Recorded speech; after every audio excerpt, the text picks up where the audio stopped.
आंगनवाड़ी कार्यकर्ता और सहायिकाओं के अनिश्चितकालीन हड़ताल और मांगों से संबंधित जानकारी प्राप्त हो रही है। पूरी जानकारी बताने से पहले अगर आप पहली बार चैनल पर विजिट कर रहे हैं और अगर आपने अभी तक चैनल को सब्सक्राइब नहीं किया है तो चैनल को सब्सक्राइब कर लीजिए, बेल आइकन को प्रेस कर दीजिए ताकि समस्त कर्मचारियों की जानकारी आपको लगातार इस चैनल के माध्यम से मिलती रहे। सभी साथियों को नमस्कार। आंगनवाड़ी कार्यकर्ता और सहायिका अपनी मांगों को लेकर अनिश्चितकालीन हड़ताल पर हैं। कई प्रकार की इनकी मांगें हैं और कई प्रकार की समस्याएं भी हैं जिनसे शासन को लगातार अवगत कराने के बाद भी इनकी मांगें पूरी नहीं की गई हैं। खबर में आगे बढ़ने से पहले 12वीं पास छात्रों के लिए सुनहरा अवसर है। YBM college of paramedical council के द्वारा भारत सरकार की महत्वाकांक्षी योजना कौशल विकास योजना के विभिन्न पैरामेडिकल कोर्स एवं यूनिवर्सिटी कोर्स जैसे कि BMLT, DMLT, OT technician, x ray, ophthalmic technician एवं डिप्लोमा फार्मेसी के कोर्स इस कॉलेज के द्वारा कराए जाते हैं। ये सभी पाठ्यक्रम छत्तीसगढ़ में रजिस्ट्रेशन हैं और सरकारी नौकरी में मान्य हैं। तो जो छात्र 12वीं पास कर चुके हैं उनके लिए बहुत ही सुनहरा अवसर है। इसमें एडमिशन ओपन हो चुका है। जो छात्र ये कोर्स करना चाहते हैं वे इसमें आप एडमिशन ले सकते हैं। अधिक जानकारी के लिए स्क्रीन पर इसमें ईमेल आईडी दिया गया है, आप उस पर मेल भी कर सकते हैं। मोबाइल नंबर भी दिया गया है, आप उस पर भी संपर्क कर सकते हैं और विस्तार से जानकारी ले सकते हैं। एडमिशन के संबंध में कई प्रकार के कोर्स इसमें कराए गए हैं और सभी पाठ्यक्रम छत्तीसगढ़ में रजिस्ट्रेशन है, शासकीय नौकरी में मान्य भी हैं। आप इसमें मोबाइल नंबर पर संपर्क करके इसमें विस्तार से जानकारी ले सकते हैं। इसका कॉलेज का एड्रेस आपको बता देता हूँ। कार्मेल स्कूल के सामने मेन रोड, सतपथा, विश्रामपुर, जिला सूरजपुर में ये कॉलेज है। तो जो साथी इसमें या छात्र एडमिशन लेना चाहते हैं वे संपर्क कर सकते हैं। जानकारी में आगे बढ़ते हैं। छत्तीसगढ़ जुझारू आंगनवाड़ी कार्यकर्ता सहायिका कल्याण संघ के द्वारा अपनी मांगों को लेकर पत्र जारी किया गया है। कई प्रकार की मांग है, कई प्रकार की समस्याएं हैं। लगातार शासन को अवगत कराने के बावजूद इनकी मांगों पर सरकार ध्यान नहीं दे रही है। अनिश्चितकालीन हड़ताल आंगनवाड़ी कार्यकर्ता और सहायिकाओं के द्वारा आज से अनिश्चितकालीन हड़ताल का आगाज कर दिया गया है अपनी मांगों को लेकर। जानकारी में आगे बढ़ते हैं। प्रति है आपका संचालक महिला एवं बाल विकास विभाग, जिला रायपुर, छत्तीसगढ़। विषय है इसमें आपका प्रदेश के आंगनवाड़ी कार्यकर्ता सहायिकाओं की लंबित मांगों एवं समस्याओं के निराकरण बाबत। कई प्रकार की मांगें हैं आंगनवाड़ी कार्यकर्ताओं की, इनसे अवगत कराया गया है। समस्याएं भी हैं। कई वर्षों से आंगनवाड़ी कार्यकर्ता हैं, बहुत ही कम वेतन में कार्य कर रही हैं। लगातार इनके द्वारा वेतन बढ़ाने के लिए शासन से निवेदन किया गया है, लेकिन अभी तक इनकी मांग पर शासन ने किसी प्रकार का विचार नहीं किया है। महोदय, विषयांतर्गत निवेदन है कि छत्तीसगढ़ जुझारू आंगनवाड़ी कार्यकर्ता सहायिका संघ समय समय पर अपनी मांगों को आपके समक्ष रखता आया है, किंतु आज तक हमारी समस्या का निराकरण नहीं हुआ है। जैसे कि आपको अवगत हो कि महंगाई अपनी चरम सीमा पर है और जो हमारा मानदेय है कार्यकर्ता का इसमें 6500 है, सहायिका का 3250 है, जो कि बहुत ही कम है। इसमें हमारा घर चलाना बहुत ही मुश्किल है। हम इसके लिए लगातार संघर्ष कर रहे हैं, लेकिन कोई सकारात्मक पहल नहीं की जा रही है, जिससे प्रदेश की आंगनवाड़ी कार्यकर्ता सहायिका निराश और काफ़ी दुखी हैं।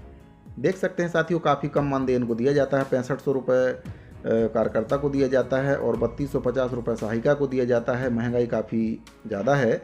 इतने कम वेतन में घर चला पाना काफ़ी मुश्किल है। कम से कम कलेक्टर दर पर वेतन इनको दिया जाना चाहिए, जो कि सरकार के घोषणा पत्र में वादा किया गया था कि अगर सरकार बनती है तो आंगनवाड़ी कार्यकर्ताओं को, सहायिकाओं को कलेक्टर दर पर वेतन दिया जाएगा।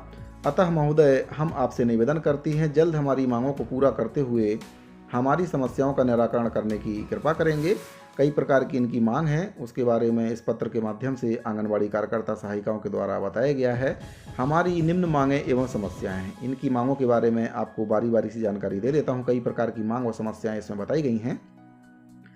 शासकीय कर्मचारी का दर्जा देते तक कलेक्टर दर दिया जाए, पहली मांग है। दूसरा है आपका 2019 से मातृत्व योजना का प्रोत्साहन राशि अप्राप्त है, जल्द दिया जाए। आंगनवाड़ी भवन का किराया, साथ ही रंग रोगन हेतु अतिरिक्त राशि, ईंधन की राशि, यात्रा भत्ता तत्काल जमा कराया जाए। अन्य विभागों के कार्य ना करवाया जाए। कई प्रकार के कार्य इनसे कराए जाते हैं। दूसरे विभागों के कार्य भी आंगनवाड़ी कार्यकर्ताओं से कराए जाते हैं। इससे आंगनवाड़ी का कार्य प्रभावित होता है और अभी निर्वाचन का कार्य कर रहे हैं। वर्तमान में इनके द्वारा निर्वाचन का कार्य कराया जा रहा है, जिससे ये कई प्रकार के दूसरे विभागों के कार्य करवाने से अपने विभाग का कार्य नहीं कर पाते हैं। बालवाड़ी का संचालन आंगनवाड़ी कार्यकर्ताओं के द्वारा ही लिया जाए। मिनी आंगनवाड़ी को पूर्ण आंगनवाड़ी किया जाए। सुपरवाइजर के रिक्त पद 100% बिना उम्र बंधन और परीक्षा के कार्यकर्ता के द्वारा ही इनको भरा जाए। तो ये इनकी 7 मांगें थी, और भी इनकी मांगें हैं, आगे देख लेते हैं कौन सी मांग है।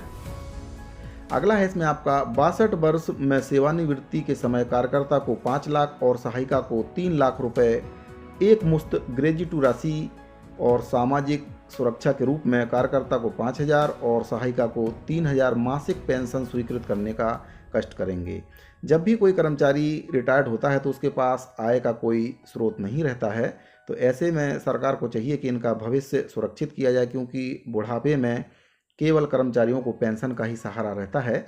तो इनके द्वारा मांग की गई है कि रिटायरमेंट के बाद इनको आंगनवाड़ी कार्यकर्ता को 5,000 और सहायिका को कम से कम 3,000 रुपये का मासिक पेंशन स्वीकृत करने का कष्ट करेंगे। और रिटायरमेंट के बाद इनको ग्रेजुएटी का राशि आंगनवाड़ी कार्यकर्ता को 5 लाख रुपये, सहायिका को 3 लाख रुपये एक मुश्त इनको दिया जाए। अगला जो मांग है, विभागीय कार्य हेतु नया मोबाइल एवं नेट खर्च दिया जाए एवं पोषण ट्रैकर का प्रोत्साहन राशि तत्काल भुगतान हो। तो ये इनका जो मांग है काफ़ी जायज़ मांग है। आज के समय में जितने भी सरकारी कार्य किए जाते हैं सभी कार्य ऑनलाइन हो गए हैं और ऑनलाइन एंट्री करने के लिए नेट की ज़रूरत पड़ती है। तो इनके द्वारा मांग किया गया है कि नेट का खर्चा दिया जाए, जो पोषण ट्रैकर का प्रोत्साहन राशि है उसको तत्काल भुगतान किया जाए। यह भी मांग इनके द्वारा किया गया है। पूर्व में परियोजना से रेडी टू ईट उठाव का परिवहन खर्च दिया जाए।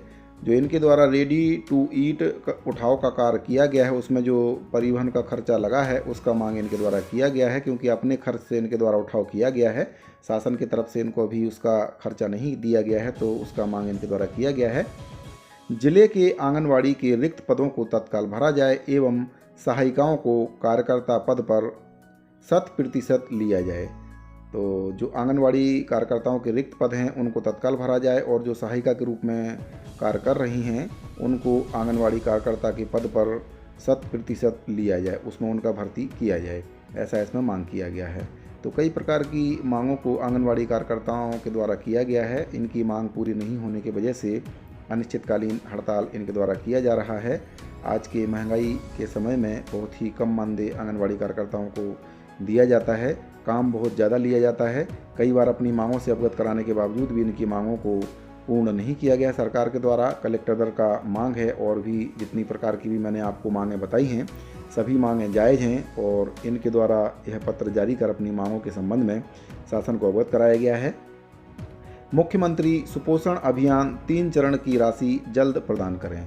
कई प्रकार की राशियां हैं जो इनको नहीं दी गई हैं, काम लगातार लिया जा रहा है लेकिन उसका पैसा आंगनवाड़ी कार्यकर्ताओं को दिया नहीं जाता है। 2 अक्टूबर को कार्यकर्ता सहायिका दिवस के रूप में मनाया जाए। 2 अक्टूबर को इनके द्वारा मांग किया गया है कि कार्यकर्ता सहायिका दिवस के रूप में 2 अक्टूबर को मनाया जाए। 2018 में किए गए हड़ताल अवधि एवं बर्खास्त का कई जिले में शेष मानदेय बचा हुआ है। जो इनके द्वारा हड़ताल की गई थी 2018 में, उसका हड़ताल अवधि का और बर्खास्तगी कई जिलों में की गई थी, उसका जो शेष मानदेय बच गया है उसको 23 जनवरी 2023 का हड़ताल अवधि का मानदेय इनको दिया जाए, इसका मांग किया गया है इसमें। तो ये सारी मांगें आंगनवाड़ी कार्यकर्ता और सहायिकाओं के द्वारा की गई हैं। इन मांगों को लेकर अनिश्चितकालीन हड़ताल किया जा रहा है। लगातार पत्राचार करने के बाद भी आंगनवाड़ी कार्यकर्ताओं की मांग सरकार के द्वारा पूरी नहीं की गई है। तो साथियों, अगर आपको वीडियो पसंद आया हो तो वीडियो को लाइक कर दीजिए, ज़्यादा से ज़्यादा अपने साथियों को शेयर कर दीजिए। मिलते हैं एक और इन्फॉर्मेटिव वीडियो के साथ, तब तक के लिए दीजिए इजाज़त। धन्यवाद।